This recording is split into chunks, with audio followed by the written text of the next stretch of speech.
తర్వాత నేను ఎప్పుడు మాట్లాడినటువంటి గొప్ప వ్యక్తి, రోజా కన్నా కూడా మహాసాధ్వి, గొప్ప వ్యక్తి, సానుభూతి పరురాలు లక్ష్మీ పార్వతి.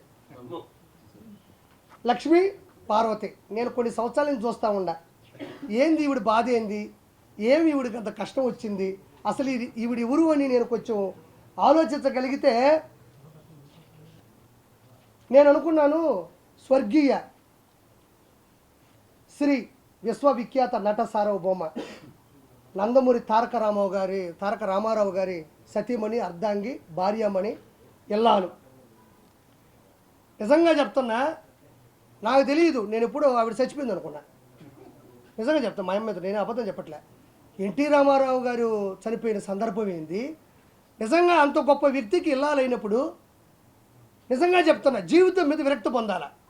స్వర్గీయ ఎన్టీ రామారావు గారికి ఇల్లాలైన తర్వాత ఆయనతో గడిపిన క్షణాలు, మధురానుభూతులు, ఆ సన్నివేశాలు, ఆ సందర్భాలు తలుచుకుంటూ అంత గొప్ప వ్యక్తికి చివరి రోజుల్లో నేను ఉండగలిగాను అని నేను ఆడమనిషిగా పుడితే మాత్రం ఇట్లా ఆలోచిస్తా. ఏమనంటే సాలు అని, లేకపోతే ఇదేం కర్మ ఇది, అక్కడ పదవి పోయింది కదా అని చెప్పేసి ఈరోజు జగన్మోహన్ రెడ్డిని పట్టుకొని నా కొడుకు అంటుంది. నేను ఒకటే చెప్తాను లక్ష్మీపార్వతికి, ఇద్దరు కలిసి కూర్చోండి, కొడుకు దిద్దిన కాపురం సినిమా చేసుకోండి. కొడుకు జగన్మోహన్ రెడ్డి, అమ్మెవరు లక్ష్మీ పార్వతి. లక్ష్మీ పార్వతికి గౌరవ అనాలని అందరూ అంటారు, రోజాని అన్నాం, ఈవిడ్ని అన్నాం. ఎందుకంటే కేవలం విజయవాడ హెల్త్ యూనివర్సిటీలో నందమూరి తారక రామారావు గారు ఎన్టీఆర్ హెల్త్ యూనివర్సిటీ అని పెడితే జగన్మోహన్ రెడ్డి వాళ్ళ నాయన పేరు పెట్టాడు, YS Rajasekhar Reddy health university అని. నీకు నిజంగా లక్ష్మీపార్వతి ఒక మాట మాట్లాడుతున్నా, నీకు సిగ్గుంటే, కొంచెమైనా బుద్ధి ఉంటే, నీకు ఎన్టీ రామారావు గారి మీద ప్రేమ ఉంటే, నీలో నిజాయితీ ఉంటే, నువ్వు నిజంగా ఆడదానివే అయితే, చంద్రబాబు నాయుడు గారు వెన్నుపోటు పొడిచారు, చంద్రబాబు నాయుడు గారిని నోటి మీద పడేశారు, వాళ్ళ 11 మంది పిల్లలు దాకట్లేదు అంటున్నావే, సరే దాకట్లేదు పక్కన పెడదాం. నువ్వు నిజంగా మంచిదానివి అయితే ఈరోజు జగన్మోహన్ రెడ్డి తన తండ్రి పేరు పెడుతుంటే, నీ భర్త పేరుని తీసేస్తుంటే నువ్వేం చేస్తున్నావు? ఏం చేస్తున్నావు?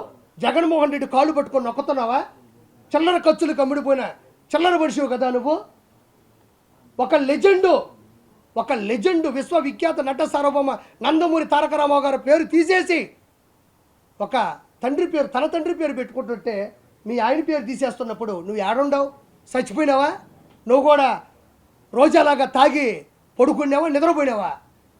ఇవంటది అన్ని టెస్టులు చేస్తారు, టెస్టులు చేసిన తర్వాత లడ్డూలోకి నెయ్యి ఎట్టొస్తుంది అనింది. ఏమనింది? అన్ని టెస్టులు చేస్తారు, బండి ఇక్కడికి వస్తుంది, అన్ని టెస్టులు చేస్తారు, ఎట్టొస్తుంది లడ్డూలోకి నెయ్యి అనింది. చిన్న ఉదాహరణ చెప్తా.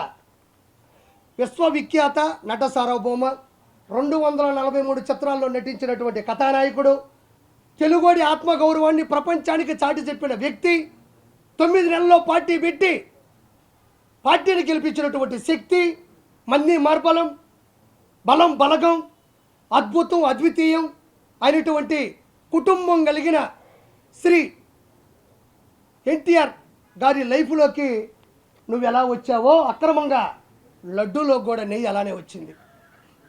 నిజంగా చెప్తున్నా, అంత గొప్ప ఫ్యామిలీలోకి ఒక దుష్ట శక్తి ఎలా వచ్చిందో ఈ రోజుడికి అంతుపట్టని విషయమే తల్లి. ఆ మహానుభావుడికి జీవితంలో మచ్చే లేదు. ప్రపంచంలో అతను చూసి నటించే వాళ్ళు ఉన్నారు. శ్రీరామచంద్రుడు అంటే ఆయన ఫోటో పెట్టుకున్న వాళ్ళు ఉన్నారు, కర్ణుడు అంటే ఆయన ఫోటో పెట్టుకున్న వాళ్ళు ఉన్నారు, చంద్రుడు అంటే ఆయన ఫోటో పెట్టుకునే పరిస్థితులు వచ్చినాయి, శ్రీకృష్ణుడు అంటే ఆయన ఫోటో పెట్టుకున్న పరిస్థితుల నుండి అంత గొప్ప కుటుంబాన్ని సృష్టించిన వ్యక్తి జీవితంలోకి నువ్వెలా అయితే అక్రమంగా దుష్టశక్తిలో వచ్చావో అదే అద్భుతమైన ఎన్టీ రామారావు గారు లాంటి లడ్డులోకి నీలాంటి దుష్టశక్తి జంతువు కొవ్వు వచ్చింది. ఇంకెంతకన్నా నేను చెప్పలేను. అంతంత కుటుంబం ఏంది, అది ఎంత పెద్ద కుటుంబం, నువ్వే ఆనించి దాపురించినావు. అరుంధతి సినిమాలో పశుపతి వచ్చి వచ్చినావే, గద్వాల కోటలోకి పశుపతి వస్తాడు చూడు, పశుపతి. ఆ కుటుంబంలోకి వచ్చి ఏదైనా వెళుతుందంటే ఆ మహానుభావుడు గారి కుటుంబంలో నువ్వు కాదా? నీ మచ్చ కాదా? నీ దౌర్భాగ్యం కాదా? ఎన్టీ రామారావు గారు లాంటి వ్యక్తి మరణించిన తర్వాత నాకు ఇప్పటికీ అర్థం కాదు ఆ మనిషి ఆ రోజు ఎట్టుందో ఈ రోజుకి అట్టే ఉంది. నువ్వు సన్యాసం తీసుకో. ఉన్న 10 రూపాయల డబ్బులు కొట్టేసి ఉంటావు ఆ రోజుల్లో. ఎంతో పొలాలు గిలాలు కొనుక్కొని ఆ దేవుణ్ణి ప్రార్థించుకుంటూ ఉండాల్సిన నువ్వు ఈరోజు గోఠంలాగా ఎలా బతుకుంటావో నాకు అర్థం కావట్లేదు. ఎవరైనా నేను నిజంగా చెప్తున్నా, అంత గొప్ప వ్యక్తులు కోల్పోయినప్పుడు అది పిల్లల కన్నా కూడా కుటుంబ సహచరుల కన్నా కూడా నీకు ఎక్కువ ఉండాలి. నీకు ఏడా కోసి ఉండదు. మంచిగా స్టిక్కర్ వేసుకుంటావు, బాగా తిరుగుకుంటా ఉంటావు, జగన్మోహన్ రెడ్డి నా కొడుకంటావు. ఇది ఒకటి. దాని తర్వాత ఇదే లక్ష్మీ పార్వతి. ఈ లక్ష్మీ పార్వతి ఎవరైతే ఉన్నారో ఈ మనిషి పదవుల కోసం ఆరాటపడే వ్యక్తి. ఇప్పటికి కూడా 3 లక్షలు 4 లక్షలు జగన్మోహన్ రెడ్డి డబ్బులు వేస్తాడు. భర్త మీద ప్రేమ ఉన్నట్టు వలకపోస్తుంది, ఏడొస్తుంది. యూనివర్సిటీకి పేరు తీసేస్తే మాత్రం ఏమాత్రం పట్టించుకోదు. జగన్మోహన్ రెడ్డి కొడుకు చెప్పు. నేను చెప్తున్నా, నువ్వు చేసే పనులకి, నువ్వు చేసే చేష్టాలకి, నువ్వు క్రియేట్ చేసిన పరిస్థితులకి, నీలో ఉన్న అవినీతికి, నీలో ఉన్న నంగనాచి తత్వానికి తెలియక పాపం నీ తల్లిదండ్రులు లక్ష్మీ పార్వతి అని పేరు పెట్టారు. ఎంత పెద్ద పేరు అయ్యాగా లక్ష్మీ పార్వతి. హిందువుల్లో ఒక పేరు ఇది గొప్ప అనుకుంటే ఇలాంటి నంగనాచికి అలాంటి పేర్లు పెట్టాల్సి వస్తుందంటే వాళ్ళ తల్లిదండ్రులే నిన్ను చిన్నప్పుడే చంపేసి ఉండేవాళ్ళు. లేదంటే ఆ పేర్లు పెట్టకుండా నంగనాచి, నన్ను నమ్ముకో, ఉన్నదమ్ముకో, ఇలాంటి పేర్లు పెట్టుండేవాళ్ళు లక్ష్మీ పార్వతికి. అంటే ఈవిడ గురించి అందరికీ తెలిసిందే, చాలా తెలియాలి.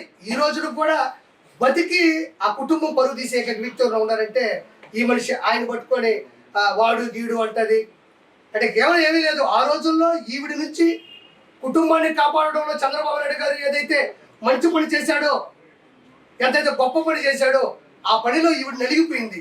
ఈవిడ అనుకున్నటువంటి ఆటలు సాగల. అందుకని చంద్రబాబు నాయుడు గారు ఈవిడికి వ్యతిరేకి.